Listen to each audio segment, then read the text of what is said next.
आपकी नेट की परीक्षा में पूछे जाने वाले संचार से जुड़े हुए क्वेश्चंस पे आज हम चर्चा करेंगे। ये प्रश्न अत्यधिक सरल होते हैं। इन प्रश्नों में अच्छे मार्क्स लाना बहुत ही आसान है, बशर्ते आप अच्छे से उनको समझ रहे हैं और संचार के माध्यमों को और संचार के प्रकारों को आपने अच्छे से समझा है। हमने जो वीडियो लेक्चर्स लिए हैं उसमें इनके ऊपर डिटेल में, विस्तार में हमने इसके ऊपर चर्चा की है। अब चलते हैं कुछ प्रश्नों पे जो कि आपके अलग अलग सेट्स में पूछे गए हैं 2021 की परीक्षा में। देखिए, आप पिछले 5 पेपर्स ज़रूर करिए, या तो आप 2021 के ही 5 सेट्स कर लीजिए या फिर 2021 के 2 सेट कर लीजिए और 2020 के 2-3 सेट्स और कर लीजिए, पर कम से कम 5 से 6 पेपर्स आपको पुराने करने ही हैं। ये बहुत ही ज़रूरी है।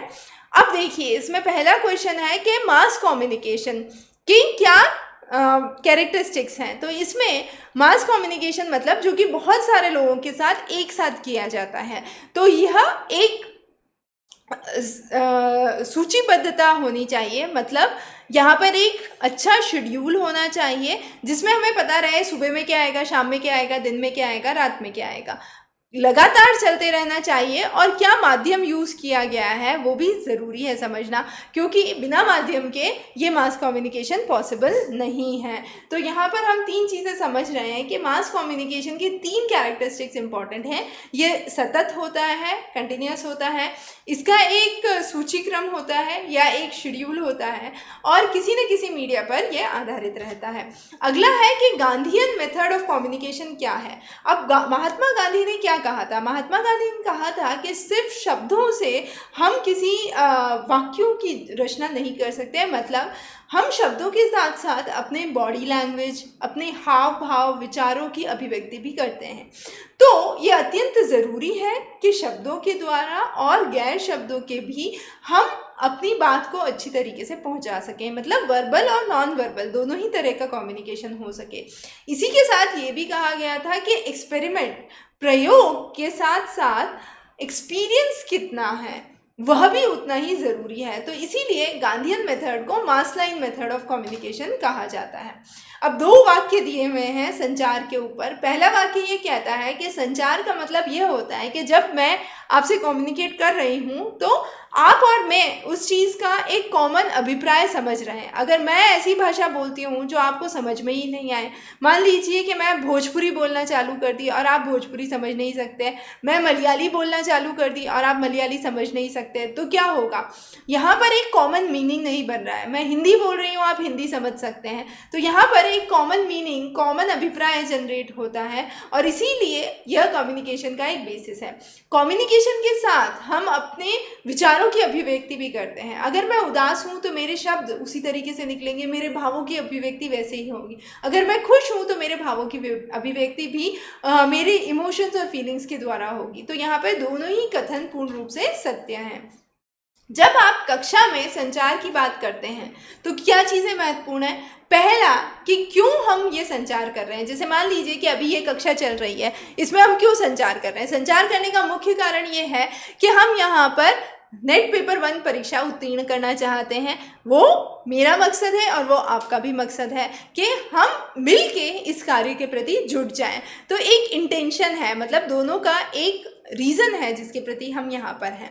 फिर एक लगातार ऑब्जर्वेशन है जिसमें हम चीज़ों को देख रहे हैं, समझ रहे हैं और ये भी समझने की कोशिश कर रहे हैं कि अगर किसी बदलाव की ज़रूरत है तो हम उसको कर पाएँ। नॉर्मेटिव का मतलब ये है कि हम आपको साथ लेके चल रहे हैं, लगातार आपको बता रहे हैं कि ऐसा करो, ऐसा मत करो, ऐसा करो, ऐसा मत करो। ऐसा नहीं है कि आपको एक तरफ से बिल्कुल ही अलग छोड़ दिया है। तो बी, डी और ई इसके सही उत्तर होते हैं।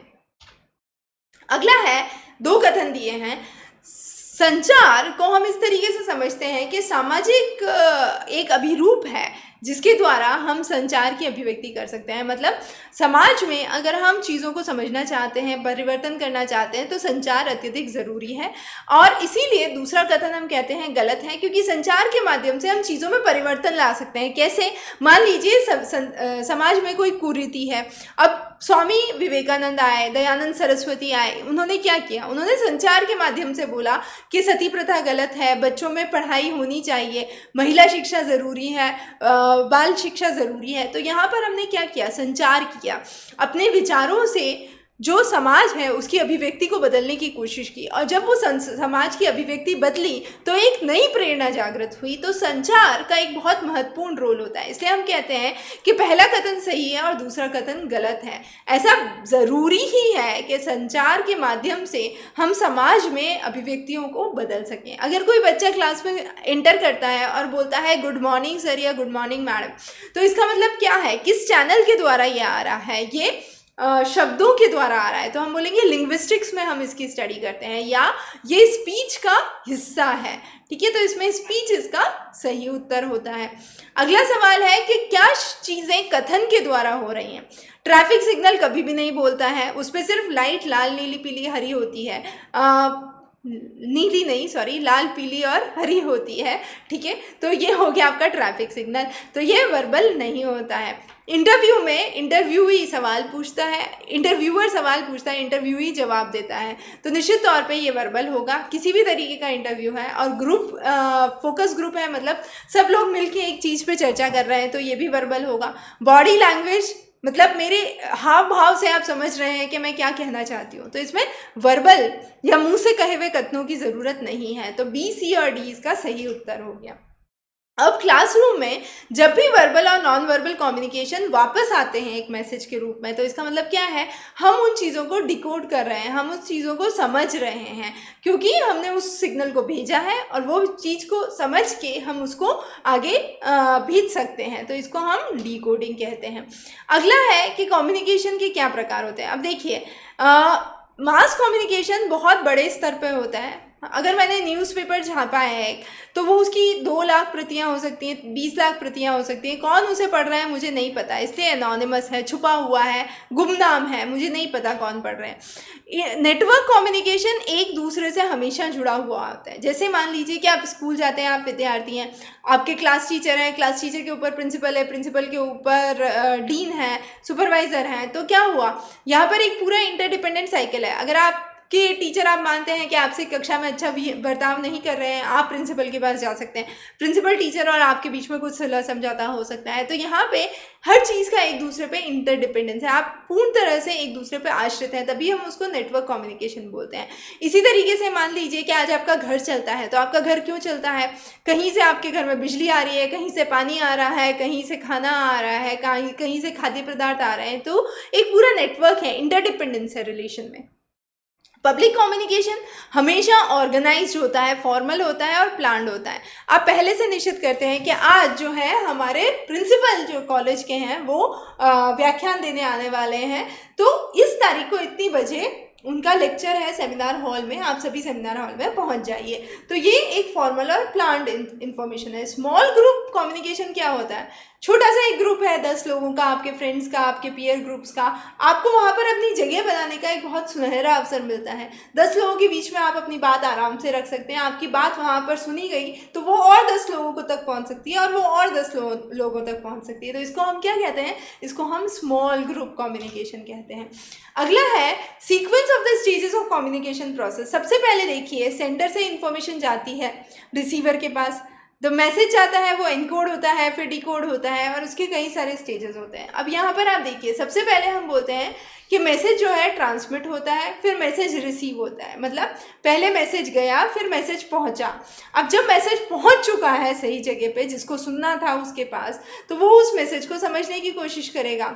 जब वो मैसेज समझता है तो फिर ये देखेगा कि अच्छा ठीक है, मैसेज मैंने समझ तो लिया है, ये मेरे लिए सही है या नहीं। मान लीजिए कि आपके पिताजी चाहते हैं कि आप ये तरीके की जॉब करें फॉर एग्जांपल, तो एक ट्रांसमिशन होगा डेटा का, वो मैसेज या तो पिताजी आप तक पहुंचाएंगे या आपकी माताजी आप तक पहुंचाएंगी। फिर आप पूछेंगे कि भाई क्यों ऐसा आप बोल रहे हैं, तो आप समझने की कोशिश करेंगे कि उनका पर्सपेक्टिव क्या है। जब आप वो पर्सपेक्टिव समझेंगे तो उसके बाद आप बोलेंगे अच्छा ठीक है पापा, ये तो आसान लगता है, हम ये कर सकते हैं।